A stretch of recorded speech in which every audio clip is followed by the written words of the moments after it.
you do not need other women's permission to speak. And it is totally okay for you to disagree with other women. It's really important as we grow into ourselves as women to also realize that you do not need approval, agreement by consensus from all other women as well. Okay, the idea of being loyal or a girl's girl to absolute foolishness, that is not what mature, sober minded women do. That is not how we think. Very recently, I was on a TikTok live and I was on the panel. I'd said what I had to say and I was sitting back and listening. And then there was a lady in the comments who came up onto the virtual stage and basically said to me, she's been waiting a long time essentially to confront me. And her exact words were, I am giving you grace, patience, and understanding. Because in her mind and from her point of view, I haven't deconstructed from religion and therefore I'm not a feminist, which I found hilarious because the very premise of her comment in itself was incorrect, right? First of all, I wouldn't even necessarily describe myself as a feminist because, newsflash, feminism has many different strands, right? It's a political, socio-ideology that is actually quite complex. And so I wouldn't necessarily describe myself as a feminist, though, of course, I do have a lot of beliefs and values that could be regarded as feminist. Right? And I have no problem with that. So when I say I'm not a feminist, I'm not extracting myself from feminism because I want to be aligned with men. What I'm talking about is the true meaning of it from a political socio-ideology. Okay, and I also came from a religion where you remain neutral, as it were, to politics. And so I didn't describe myself as a feminist per se for 32 odd years of my life. Okay, the other thing is that I'm under no obligation to deconstruct from religion, one, and two, deconstruct from it in a way that meets the approval of people who already have, okay, or people who regard themselves to be feminists. So I found it really interesting that she even thought that she could let me know that she was giving me grace, understanding, and patience when we don't even know each other. We're complete strangers. There was an utter audacity in her for her to even think she could say that to me. And she said it 3 times. And it was really interesting because I'm quite chilled and laid back, although people tend to think I'm not, which is fine. But I'm quite chilled and laid back. I am somebody who, disagreement sharpens thinking. I've said that before, and I'm totally fine with people disagreeing with me. But what was very interesting is that she felt as though she could let me know what she thinks of me and then tell me she's giving me understanding, grace, and patience that I did not ask for. And it was a really classic situation there because she'd made it clear that she'd waited a really long time to come up on the virtual stage and confront me. And there was a point at which I was just listening. I really wasn't saying very much. I was listening to her express herself, and a couple of the other people on the panel interjected and said, where's this energy coming from? And she told them that they needed to be quiet because this is between Ashanti and I. Bear in mind, I've never met her before. Don't know her. We've never had a friendship or rapport. We've never spoken to each other before, virtually or offline. And so she was like, no, this is between Ashanti and I, kind of setting up some kind of adversarial exchange, when in actual fact, it wasn't adversarial for me at all because I'm rooted in who I am. Okay, I didn't take it as a challenge that warranted or merited any oxygen from me because ultimately I don't know her and she's a stranger. But the reason why I bring this up is because this happens a lot. Okay, sometimes there is very much amongst women an obligation or a pressure, one, to agree with one another, okay, on everything. But two, it's very interesting to me because sometimes these same women do not have that energy for the men in their lives, but they do have that energy for other women. And it's really important that as a woman, okay, you are rooted in your own authority to think for yourself. You do not have to agree with everybody else, with anybody else. And you have to have the same energy, right? Once you know how to think and to review facts and to weigh things up, You get to have an opinion, you get to have a stance on yourself that does not have to be questioned and does not need to be destabilized by any other woman who comes along and says, I disagree with me. Yeah? And so what I have found since coming online and sharing thoughts and ideas is that other women can be very uncomfortable when they witness female authority. Because if a man was speaking in the way that I speak, if he was sharing his opinions and they were unfounded, not even based in research and evidence and statistics and data of all kinds, most women wouldn't have a problem with that. Strangely enough, a lot of women have internalized the legitimacy of male authority. And so when a woman has authority over herself, because bear in mind, the only authority I have a right to have is over myself, how I think, my intellect, my critical thinking skills. So when they come across a woman like me who is very clear on what I believe, what I think, and I don't like being misrepresented. I do not like it when people misrepresent something I've said. Generally speaking, I say what I mean and I mean what I say. And if new facts come to light, I like to be truthful and I like to actually be aligned with the facts. And so therefore, if I need to shift, that's something I'm more than willing and able to do. Yeah. And so what's very interesting is I felt that energy immediately, that because I am very clear in what I say, and here's the other thing as well, this is not something I often have to try and do. This is not something that I have to make an effort to do. But often I am in spaces, whether it's virtually or in person. And generally speaking, the truth is, and this took me a long time to get comfortable with, is people listen to what I say. Okay. And due to my history in terms of religion, where women don't speak, you have no authority, you're not part of the hierarchy, which I never sought to be. My point is, a lot of the time you have to mute and dim your voice as a woman. And you also have to mute and dim your talents, because there's no space in that religion for you as a woman to really fully express all of your talents. Okay. So you have to mute and dim it. It can only be used in certain ways, in what they deem to be kind of sacred worship, but very much in the context of being a woman.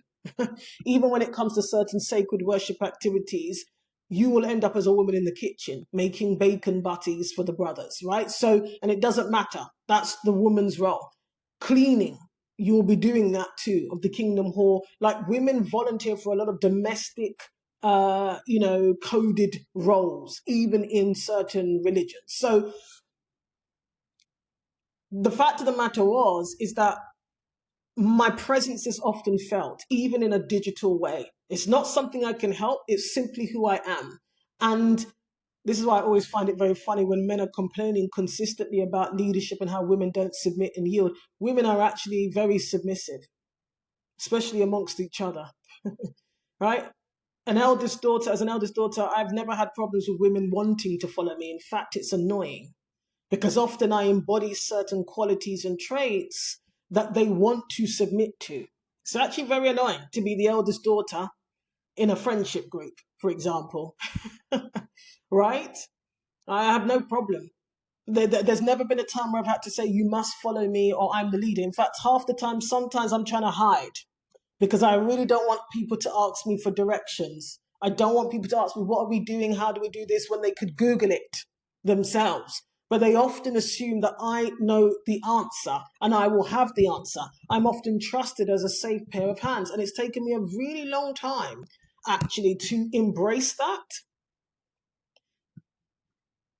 I do have a presence, so much so that it is felt even in a digital space.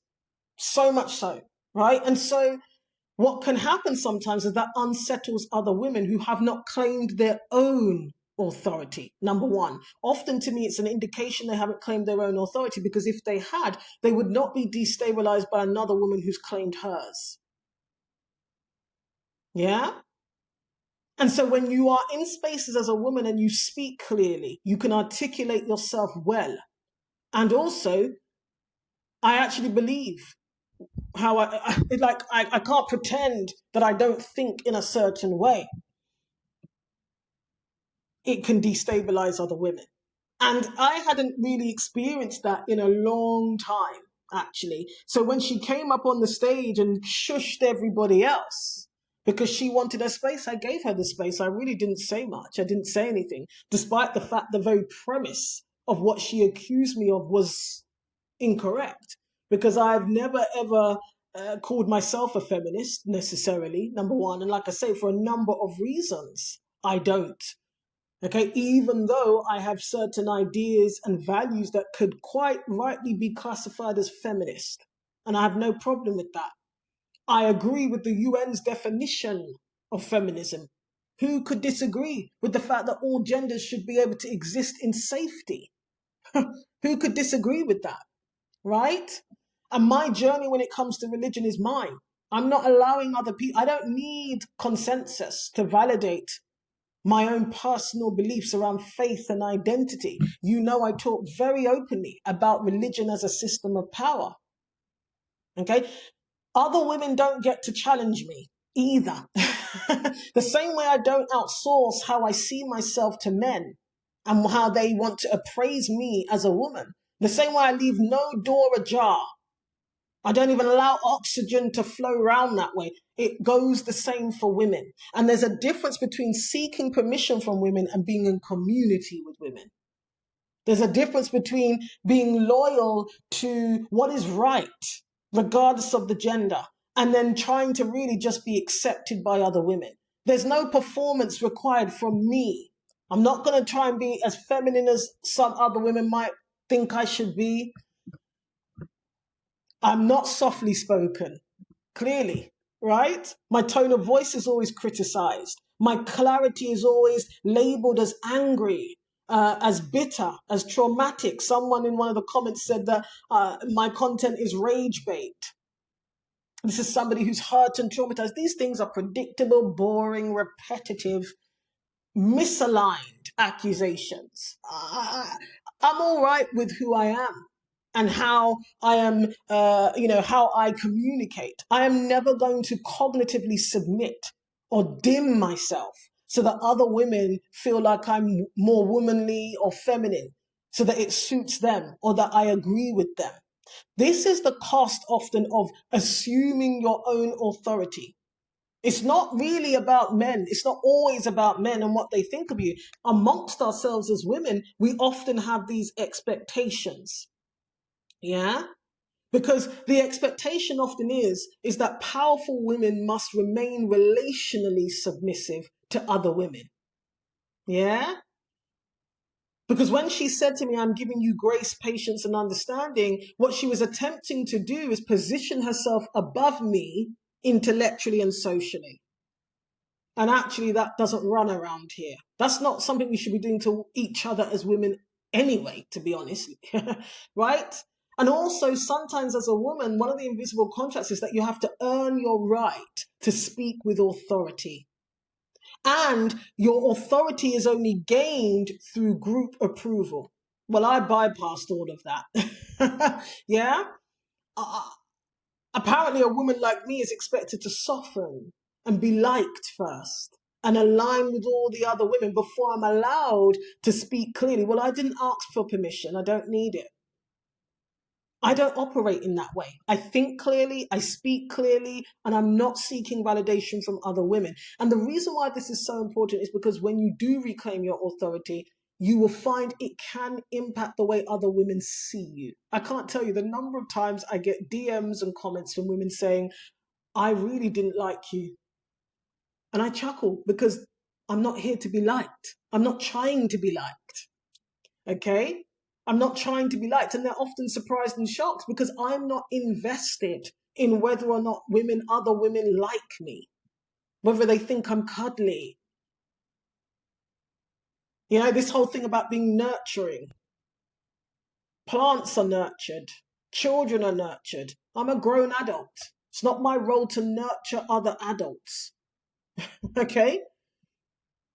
That's not my role, quite frankly. Yeah. A lot of the time people are thinking, who does she think she is? I think I am who I say I am. I believe I am this way. I am this way. Yeah. I don't need to be liked. You see, these are the ways that you get wrapped up as women when you are going on a personal development journey, right? You can't be worried about being liked and popular with other women.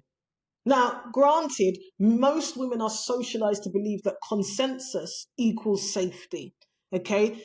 But for me, truth equals alignment. And those things are not always compatible. It means you're not always going to have consensus from other women when you are living in your own truth and you prioritize truth over anything else. And so that's why I often get accused of being rude, aggressive, or dismissive, because I don't soften myself, my intellect. I don't soften the way I communicate in my work in particular. I don't, because I choose to be clear and boundaried. And that disrupts systems. It doesn't only disrupt systems of power, it can be quite disruptive culturally amongst us as women. Yeah. And so it's something for you to be aware of, because it made me chuckle anyway when it happened. Because, sometimes if a woman feels insecure in your presence, they may be tempted to correct or what they deem to be humbling you, but it's really an attempt to humiliate you. Yeah. And in no way am I saying that I don't have a responsibility as an individual, mature adult woman to be self-reflective and examine myself. But remember what I always say, that's my responsibility. That's an internal posture. I have the maturity and the willingness to do that. I don't need, nor do I allow anybody else, and that includes other women, to attempt to humiliate me. That is externally imposed.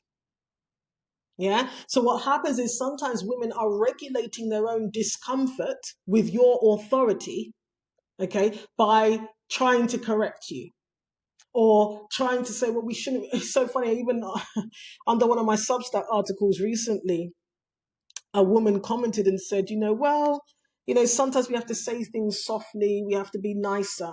No, we don't always have to be like that, because underneath that, you're only saying it because I'm a woman. If I was a man, you wouldn't be saying that. Yeah? If a man was giving women advice about dating, no one would be saying that to him. People often assume that men have authority and that they know what they're talking about, when sometimes they don't. Yeah, they don't have authority. So this is really important. Women are generally trained to appease and soften with each other, even. And not all of us are going to do that, especially not in a professional context. That does not mean, though, that we are mean or unkind or we're not girls. And the thing is, what is this girls business? I'm a grown woman. So, no, I'm not a girl's girl. I passed girlhood years ago. Yeah? So, I don't over explain, and I'm not going to submit to those frames, because actually, as I said, they're just invisible contracts. They are constructs. They're not real. And you'll find yourself not living a life that you really want to live because you're trying to still appease other women. You're fawning to other women in order to be accepted. And when you have reclaimed your authority, often it can make other women feel uncomfortable because they're still maybe abandoning parts of themselves, or they don't yet have the courage and or the skills to claim their own authority. So instead, they need to see you differently. They need to make you think there's something wrong with you to bring you back in line. To bring you back in line. That's what can happen sometimes. Because if I was out here doing makeup tutorials, beauty this, clothes this, I can tell you, I'd still get criticized, because women get criticized regardless by other women, but it'd be different. There is something powerful about being rooted and regulated and resourced as a woman that can cause disruption amongst other women. So it's something for you to think about. This is why I created the invisible contract audit. I've used this myself. Because often we have to identify some of these invisible contracts as women, especially if you're trying to progress in your career and professionally. You've got to identify the areas within which you might be fawning and trying to appease other women. Even the decisions you're making in your own life, maybe you are opting out of marriage, maybe you are opting out of having children. And if it feels like you're being judged, you're being assessed as to whether or not you're womanly enough, for example, or it makes other women who've made poor choices in the fathers of their children, poor choices in their partners, because that's a big one. That's why, a lot of times I've experienced women saying, well, we all make mistakes, or you're being too harsh. No, because what happens is when you hold your ground in your own values and your internal integrity, especially when it comes to relationships, it can make other women feel uncomfortable because it might expose areas within themselves that they haven't confronted yet for whatever reason. And instead of doing that work and sitting with that discomfort, they project.